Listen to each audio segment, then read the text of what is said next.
Bueno, vamos a seguir con la serie que la pastora estaba haciendo. Estas últimas 3 series se trataba acerca de una comunidad fuerte en Cristo, y lo que vamos ahora a detallar es sobre la importancia de la comunión los unos con los otros. La comunión es un aspecto fundamental de la vida cristiana, ¿sí? Y es un componente vital del crecimiento espiritual y de la fortaleza comunitaria.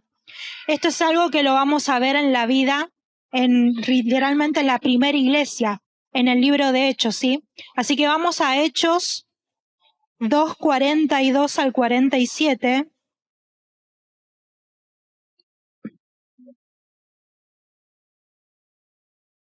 Y dice: y todos perseveraban en la doctrina de los apóstoles, en la comunión los unos con los otros, en el partimiento del pan y en las oraciones. Y sobrevino a toda persona muchas, dice, maravillas y señales que eran hechas por los apóstoles. Todos los que habían creído estaban juntos, tenían en común todas las cosas, y vendían sus propiedades y sus bienes y lo repartían a todos según la necesidad de cada uno. Y perseverando, dice, unánimes cada día en el templo y partiendo el pan en las casas, comían juntos con alegría y sencillez de corazón, alabando a Dios y teniendo favor con todo el pueblo. Y el Señor añadía cada día a la iglesia los que habían de ser salvos, ¿sí?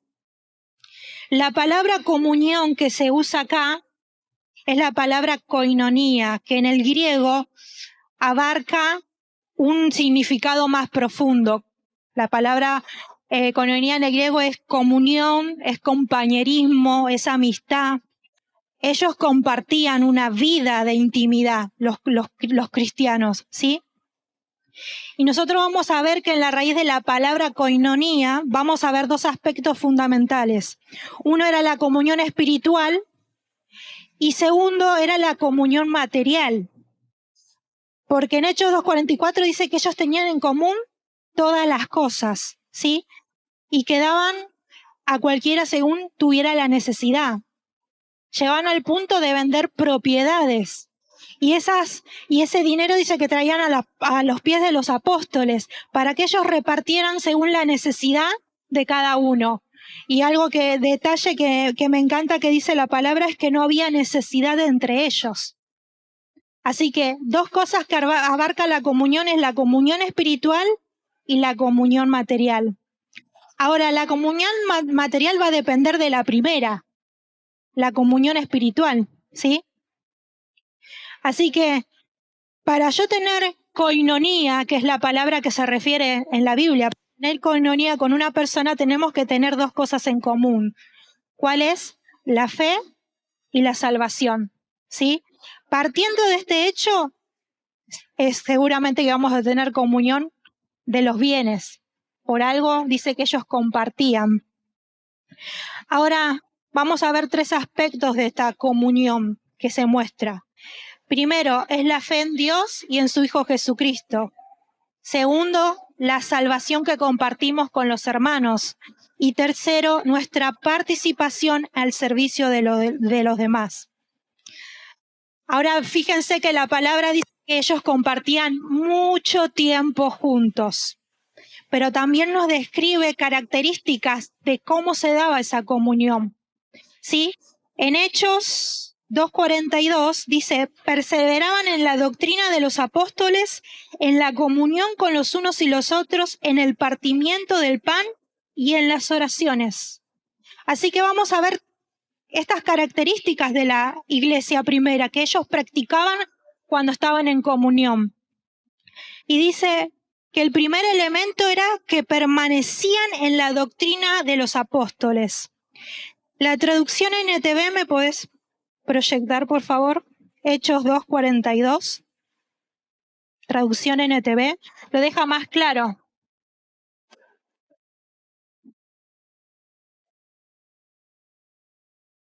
Miren, dicen: todos los creyentes se dedicaban a las enseñanzas de los primeros apóstoles, a la comunión fraternal y al participar juntos en las comidas, entre ellas la cena del Señor y a la oración. Fíjense que dice que se dedicaban a las enseñanzas, así que claramente nos dice que se dedicaban a la palabra. Una de las características de esta comunión entre los hermanos, se dedicaban a la palabra.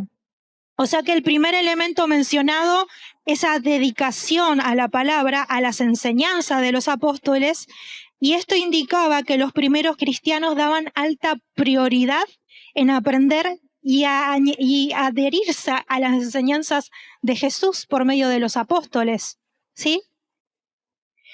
Entonces, recordemos algo, que los apóstoles, ¿sí? Habían aprendido directamente de Jesús. Ellos habían compartido la vida con Jesús, pero eran testigos oculares de su muerte y de su resurrección.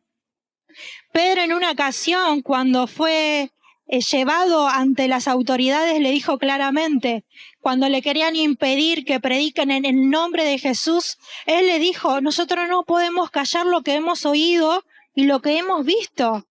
Eran testigos de la resurrección de Jesucristo y estaban allí para anunciar, pero lo maravilloso es que ellos daban testimonio de esa resurrección.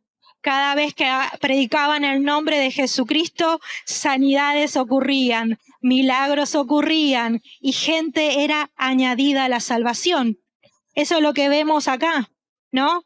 Y perseveraban en la doctrina de los apóstoles, en la comunión con nosotros, y en el 47 dice, y alabando a Dios y teniendo favor con todo el pueblo, el Señor añadía cada día más a la iglesia lo que debían ser salvos.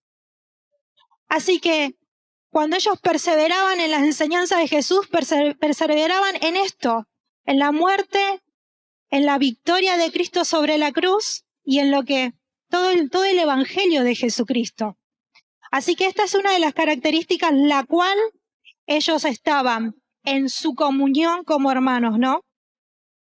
Otra característica que vemos dice el partimiento del pan, ¿sí? Acá podemos entender dos cosas. Como referencia nos dice claramente la cena del Señor, ¿sí? Pero también dice que compartían comida juntos. ¿En dónde dice? En el versículo 44. Recuerda que estamos en Hechos capítulo 2. En el versículo 44 dice, todos los que habían creído estaban juntos, tenían en común todas las cosas, vendían sus propiedades y repartían todo según su necesidad. Y perseverando unánimes cada día en el templo y partiendo el pan en las casas, comían juntos con alegría y sencillez de corazón. ¿Sí? ¿Recuerdan que el apóstol Pablo exhortó a la iglesia de Corintios con respecto a esta actitud cuando se celebraba la cena del Señor? No solamente se reunían a celebrar la cena del Señor, sino que se reunían a cenar. Era una cena de amor, dice, del amor ágape. Pero el apóstol Pablo exhortó la conducta de los corintios, porque dice que ellos claramente cuando se reunían hacían desprecio hacia los pobres. Había una división entre los ricos y los pobres, había un rechazo. Y también dice que se emborrachaban, que se comían todo y no dejaban nada. Y el apóstol Pablo los exhortó porque eso no refleja para nada el amor de Cristo. No refleja para nada la unidad. Pero cuando vemos a la primera iglesia en Hechos, vemos que ellos compartían esto. Compartían el pan en las casas, dice, y participaban de la comunión de la cena del Señor. ¿Sí? Ahora nosotros sabemos que la cena del Señor, y justo hoy vamos a participar, es una celebración y es una conmemoración de lo que Jesucristo hizo. Hoy como iglesia nosotros conmemoramos esa victoria, que ese cuerpo fue entregado por nosotros y la sangre ha sellado el nuevo pacto en donde vos y yo estamos dentro y estamos disfrutando de todos los beneficios de este nuevo pacto. Eso es lo que conmemoramos. Conmemoramos nuestra unidad con Cristo, pero también la unidad de los unos con los otros. porque somos un cuerpo y nos pertenecemos, dice la palabra. Eso es lo que nosotros hacemos cuando celebramos la cena del Señor. Somos conscientes de la obra de Cristo. Y algo que me impacta muchísimo, que en el versículo 42 dice que cuando ellos participaban, ¿no?, de compartir el pan, de la comunión con los unos con los otros, dice que sobrevino un temor a toda la gente y muchas maravillas y señales eran hechas por los apóstoles. Al ser consciente la iglesia constante disfrutando de la comunión los unos con los otros, de ser conscientes de la obra de Cristo, realmente también eran conscientes de la obra de la resurrección. Y en ellos se movía el Espíritu Santo de una gran manera, que el Espíritu de resurrección de Cristo manifestaba ese poder. Y como les dije hoy, había sanidades, había milagros, había salvación. Había testimonio de Dios moviéndose por medio de la iglesia, pero ellas eran conscientes al participar de la comunión y de la cena del Señor. Ahora dijimos que ellos compartían juntos también la comida, ¿no? El de comer juntos. Esto fomentaba un sentido de familia, de comunidad, que rompía barreras sociales, ¿sí? Creaba un ambiente inclusivo, ¿no?, donde todos eran bienvenidos. Esta práctica de hospitalidad y de comidas compartidas era una expresión tangible del amor y el cuidado de Dios. Qué maravilloso, ¿no? Cuando ellos dicen, en el capítulo 4 de Hechos, en versículo 4:32, dice que la multitud de los que se habían creído eran de un corazón y de un alma. Fíjense la unidad que había entre ellos. Dice, eran de un corazón y de un alma, y ninguno decía ser suyo propio nada lo que poseía, sino que tenían todas las cosas en común. Vuelvo a decirlo, compartían, tenían comunión espiritual, pero tenían comunión material. Y eso es algo que se veía en la primera iglesia. Otra cosa que ellos compartían, que era un pilar de la comunidad cristiana, era la oración, ¿sí? Ahora sabemos que la oración es esencial para nuestra relación con Dios, para recibir guía y para orar los unos por los otros. Dice la palabra que cuando se reunían, esto es lo que practicaban, la oración juntos, para tener dirección de Dios, para orar por los unos por los otros, ¿sí? Y de esa manera también nos habla de la dependencia que tenían del Espíritu Santo. En una ocasión la pastora compartió en el grupo de Cristo en Nosotros una foto que decía, creo que decía algo así, tomemos las costumbres antes de orar antes de tomar decisiones. Y yo dije, oh, sí, Señor, amén. Porque a veces cuando tomamos decisiones, lo menos que hacemos es consultarle a Dios, ¿no? Pero la iglesia de Hechos es algo que practicaban constantemente. Dice que practicaban la oración. Y eso habla claramente de la dependencia que tenían del Espíritu Santo. Y cómo el Espíritu Santo se movía a través de ellos de una manera espectacular, ¿no? Porque el Espíritu Santo estaba obrando a través de ellos. Ahora, los primeros cristianos entendían que su misión y su vida diaria dependían del poder y la presencia de Dios y buscaban mantenerse conectados con Él a través de la oración constante, ¿sí? Y esa dependencia del Espíritu Santo. Ahora vayamos a Hechos 2:46, que dice, y perseverando unánimes cada día en el templo y partiendo el pan en las casas, comían juntos con alegría y sencillez de corazón. Fíjense que dice, perseveraban cada día en el templo y en las casas. Hoy, en nuestra actualidad podemos decir, nosotros nos le llamamos templo a esto, nosotros decimos auditorio. ¿Sí? O sea que ellos perseveraban juntos en las reuniones del templo, y podemos decir en el auditorio, se congregaban, pero también pasaban juntos en las casas. Así que la convivencia entre ellos o la comunión entre ellos no era algo de un sábado cada tanto, no era de un lunes cada tanto, era continuo y era constante. ¿Sí? Eso es algo importante porque fíjense ¿Cuánto tiempo pasó? Y algo que notaba y dice, pero ellos se reunían en el templo. Dice que se reunían para alabar y adorar al Señor juntos, pero en las casas pasaba exactamente lo mismo. Quiere decir que para que haya comunión entre los hermanos, primeramente hay comunión en Cristo, ¿sí? Porque la comunión entre nosotros como hermanos es porque hay comunión en Cristo. Amén. Otra cosa importante de detallar en la palabra, ¿no? La comunión es un reflejo de la unidad y el amor que existe dentro de la Trinidad. Fíjense que Jesús, cuando hace su oración en el capítulo de Juan, ¿cuántos conocen la oración de Jesús? En el versículo 17 está la oración. Algo que me impactó mucho, la revelación en esa oración, es ver que Jesús había orado por mí. No sé si alguno lo había notado, pero dice Jesús claramente, no oro solamente por los que me diste, sino por aquellos que creerían en la palabra de ellos. Y yo y vos estamos incluidos. Jesús oró por nosotros, ¿sí? Eso fue una de las cosas que más me impactó.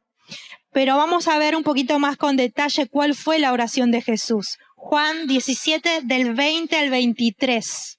Dice, mas no ruego solamente por estos, sino también por los que han de creer en mi palabra, en mi palabra por la palabra de ellos. Para que todos sean uno, como tú, Padre, en mí y yo en ti, que también ellos sean uno en nosotros, para que el mundo crea que tú me enviaste. La gloria que me diste yo les he dado, para que sean uno, así como nosotros somos uno. Fíjense lo poderoso y la oración de Cristo hacia su iglesia es que quería que la iglesia reflejara la unidad que Él tenía con el Padre y el Espíritu Santo. ¿Sí? Nosotros somos seres creados a la imagen de Dios, por lo tanto somos seres relacionales también. Y la voluntad de Dios en esta oración es que nosotros reflejemos a Dios mismo. ¿Sí? Fíjense que esta oración destaca la importancia de la unidad entre los creyentes como un testimonio también al mundo, del amor de Dios y la verdad del Evangelio. Cuando nosotros los cristianos vivimos en una comunión genuina, reflejamos la naturaleza relacional de Dios, Trino, Padre, Hijo y Espíritu Santo. Ellos están en una perfecta relación. Y esto lo hablamos, creo que ya lo habíamos hablado, pero esa perfecta relación entre ellos, en donde hay un amor genuino, en donde no hay una relación de sospecha, no hay una relación de competencia entre ellos, hay una relación de honra continua, ¿sí? Hay una relación de amor eterno entre ellos. Ese es el mismo reflejo que Dios quiere que su iglesia represente. Y si los cristianos caminamos en esa unidad de amor, ¿qué vamos a estar reflejando? La imagen de Dios, la naturaleza de Dios expresada en el cuerpo de Cristo. ¿Sí? Y vemos que la comunión cristiana es un impacto a los que no son creyentes, ¿sí? Fíjense que esto también lo habló la semana pasada la pastora y dijo claramente que nos conocerían a nosotros, conocerían que éramos discípulos de Jesús. ¿Por qué? ¿Por qué? Porque nos amamos. En esto conocerán que son mis discípulos, por cómo se aman. Entonces, claramente, el amor en los cristianos, que se tienen unos a otros, puede influenciar a otros en la fe. Y en el versículo 47 dice, alabando a Dios y teniendo favor con todo el pueblo, el Señor añadía más a los que iban a ser salvos a la iglesia. Fíjense que esto juega un papel muy importante de la comunión de los creyentes en la evangelización, ¿sí? Y en el alcance. Porque este versículo realmente resaltó a mi corazón. Yo no lo había visto.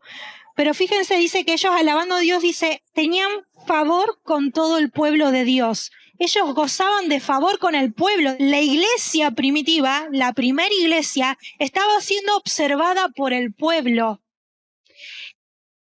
Y noten esto, que la vida comunitaria de los creyentes, que está reflejada por el amor, que está reflejada por la generosidad, ¿sí?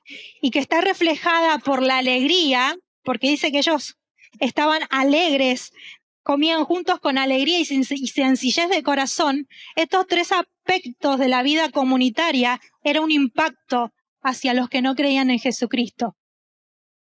Era observada la iglesia. Entonces dice que cada día eran añadidos los que iban a ser salvos. Fíjense la marca del amor entre los creyentes y el impacto que puede hacer hacia afuera. ¿Saben cuántas veces me puse triste cuando quise hablarle a alguien, a un pariente o algo, y me hablaba mal de la iglesia? ¿No les pasó? ¿Para qué voy a ir a la iglesia si son peores que los del mundo? Para eso me quedo en el mundo. Y saben que es una tristeza, porque muchas veces era cierto lo que decían. La iglesia no estaba reflejando esta característica del amor de Dios entre ellos. ¿Saben por qué? Porque hablaba claramente de que no tenían conocimiento de su identidad, de su posición, ¿sí? Y del amor que había sido derramado por ellos en esa cruz.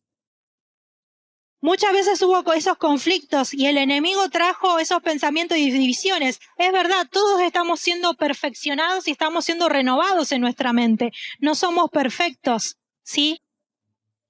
Pero la característica fundamental de esta iglesia era el amor. Y eso era un impacto hacia los de afuera. Vamos camino a esa manifestación poderosa de Cristo, en que cuando nos vean como comunidad, estemos reflejando el amor de Cristo real. ¿Sí? ¿Por qué? Porque nos verán que nos amamos los unos a los otros. ¿Sí? Una familia real. Siempre que recalcamos, esta casa es una familia, la cual nos amamos, nos apoyamos, oramos los unos por los otros. Si alguien está pasando necesidad, no hago la vista, ¿no? La vista a un lado y digo, uy, no, oro para que el Señor te ayude. Yo soy parte de eso. Soy parte de esa vida hacia otros creyentes, ayudando a un hermano en necesidad.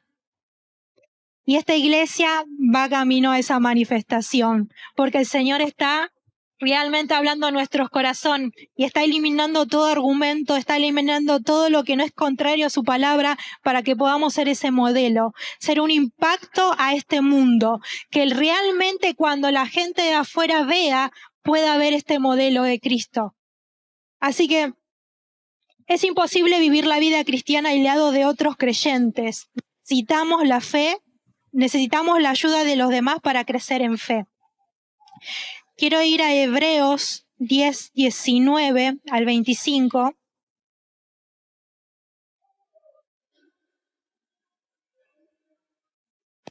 Hebreos 10, 19, 25. Y dice, así que hermanos, teniendo libertad para entrar en el lugar santísimo por la sangre de Jesucristo, por el camino nuevo y vivo que Él nos abrió a través del velo. Esto es su carne. Y teniendo un gran sumo sacerdote sobre la casa de Dios, acerquémonos con un corazón sincero en plena certidumbre de fe, purificando los corazones de mala conciencia y lavados los cuerpos con agua pura. Mantengámonos firmes sin fluctuar la profesión de nuestra esperanza, porque fiel es el que prometió.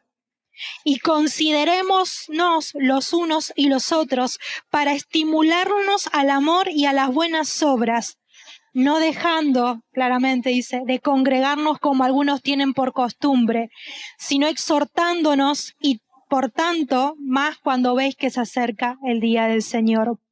Digan relación vertical, relación horizontal. Claramente nos habla de nuestra relación primeramente con Cristo. Acerquémonos al trono de la gracia confiadamente, porque Jesús nos abrió un camino vivo, dice, por medio de su carne. Hoy nosotros podemos disfrutar de la presencia del Señor gracias al sacrificio de la obra de Cristo Jesús en la cruz. ¿Sí? Y sabemos que el único requisito es de la fe para disfrutar de eso. Pero como cristianos, ¿sí? También tenemos la responsabilidad de animarnos los unos a los otros, a estimularnos, dice, en el amor y en las buenas obras. Esto solo se da en una comunidad. Esto no se da individualmente. Esto no se da sentándonos en casa y decir, bueno, yo y el Señor es suficiente, miro las prédicas por YouTube y ya estoy. No, esto se da en una vida de comunidad. ¿Cuántos pueden reconocer que cada vez que han venido, a lo mejor desanimados, tristes o algo, se han ido renovados de acá? Han experimentado que el Señor les habló, han experimentado fuerzas nuevas, han experimentado recibir revelación. ¿Y dónde se dio eso? En el contexto de la comunidad. Fuera de eso, solos, por ahí el Señor más de una vez nos habló y nos rescata, ¿no? Pero cuando se da en el contexto de la comunidad, recibimos edificación, fortaleza, ánimo. Fíjense los beneficios de estar juntos con el cuerpo de Cristo. Ese es el diseño de Dios de la eternidad. Es su diseño. Y aislarnos, ¿sí? O dividirnos es antidiseño. Es la estrategia del diablo, la cual quiere muchas veces traer divisiones en medio de la iglesia para que la iglesia no sea una iglesia fuerte, ¿sí? Para que la iglesia esté dividida, para que la iglesia esté... Si la iglesia no está unida, perseverando en su fe, en su confianza en Dios y en el amor, somos vulnerables a los ataques del enemigo. Pero cuando estamos unidos somos fuertes. Por eso estamos firmes, sin fluctuar en nuestra esperanza. Dice, sin embargo, en conclusión, la comunión vemos que es integral para nuestro crecimiento espiritual, para el apoyo mutuo y para el testimonio al mundo. ¿Sí? A través de la comunión los creyentes experimentan el amor, la unidad que refleja la misma naturaleza de Dios y están equipados para cumplir su llamado como miembro de Cristo. Al reunirnos, al adorar juntos en la oración, el servicio hacia los demás, nosotros manifestamos esta realidad del reino de Dios. ¿Sí? Manifestamos el poder transformador del Evangelio, como la iglesia de Hechos, que ellos perseveraban unidos, ¿sí? Unidos, con un mismo sentir, con un mismo corazón. Saben que con esto voy terminando, pero quería contarle el testimonio específicamente de un pastor. Yo no sé si alguien lo conoce. Mientras yo buscaba y estudiaba un poco acerca del tema, sobre un pastor, perdonen por el nombre, no va a salir muy bien porque está en inglés. El pastor se llamaba Dietrich Bonhoeffer. Y en abril del 1945, en un campamento nazi, él se hizo muy famoso, dice, y él fue ejecutado, ¿sí? En el tiempo de Hitler. Este pastor había sido, dice, arrestado 2 años antes y básicamente fue transferido de cárcel en cárcel, de campamento de concentración a campo de concentración. Entonces, para entonces, todas esas transferencias que él tuvo, él había perdido algo fundamental, que era la comunión con los hermanos. Dice, él había perdido todo contacto con toda persona. Y él es el escritor de un libro, el libro se llama La vida juntos, que eso es algo pendiente ahora a buscar. Se llama La vida juntos, y este fue un tema muy querido por el pastor, dice, porque el tema central era el tema de los hermanos viviendo juntos en unidad. Y él usó el Salmos, básicamente el Salmo 133, que dice, qué bueno y cuán agradable es que los hermanos estén juntos en unidad. Salmo 133. Y él escribió este libro y yo me saqué un párrafo específico donde lo que él decía en este libro. Y fíjense que dice, la presencia física de otros cristianos es una fuente de gozo incomparable, fortaleza para los creyentes, una señal física de la presencia de gracia del Dios Trino. Cuán inagotables son las riquezas que se abren a aquellos, por la voluntad de Dios, que tienen el privilegio de vivir en comunidad diaria de vida con otros cristianos. y él dijo lo siguiente: el que tenga dicho privilegio agradezca a Dios de rodillas y declare esa gracia, que es gracia, nada más que gracia, que nos permite vivir en comunión con otros cristianos. Este pastor estaba poniendo en alto valor el hecho de vivir la vida cristiana juntos. A él se le había arrebatado esta oportunidad. Él había realmente sido consciente de la importancia de la comunión con los unos con los otros, que claramente dice, algo que más me impactó, dice, es una señal física de la presencia de la gracia del Dios Trino. Es la presencia de Dios física en el cuerpo de Cristo manifestándose. Siempre decimos lo mismo, Dios es un espíritu. Y de la manera muchas veces que lo experimentamos, que sabemos que experimentamos su presencia, lo experimentamos también a través del cuerpo de Cristo. Cuando vos y yo ponemos las manos sobre alguien y él es sanado, la persona es sanada, es Dios sanando. Cuando alguien te dio un abrazo, a veces dijiste, no es la persona, sentiste el abrazo de Dios. Cuando alguien te ayudó económicamente y estabas pasando por una necesidad y nadie lo sabía, fue por medio de una persona y ese fue Dios. Vos y yo sabemos cuántas veces fue Dios el que te ayudó por medio de un hermano en la iglesia. Cuando recibiste revelación muchas veces del Cristo hermoso que tenemos, ha sido siempre por una palabra que te ha compartido un hermano. Aún los ministros, cuando están acá adelante y nos comparten esa revelación que ellos mismos tuvieron, y de repente se nos alumbra el entendimiento y podemos ver al glorioso y hermoso Cristo, es por medio de una persona. Dios se manifiesta a través del cuerpo de Cristo. Vos y yo somos parte de eso. Por eso, qué importante es la comunidad entre los hermanos y qué importante es ser parte de que Dios use mi vida para ser de bendición a otras personas. Por eso los animo, iglesia. Estamos yendo a esa manifestación gloriosa de Cristo. Somos un testimonio vivo y somos testigos también de Cristo y del poder de su resurrección. Eso lo podemos decir con las dos manos alzadas al cielo y decir gracias, Señor, porque aunque nosotros no te vimos físicamente, somos testigos de tu poder y hasta el día de hoy está vigente. Está vigente ese poder, ese glorioso poder en nosotros, la vida del resucitado que está operando en cada uno de nosotros. Amén. Quiero que te pongas de pie.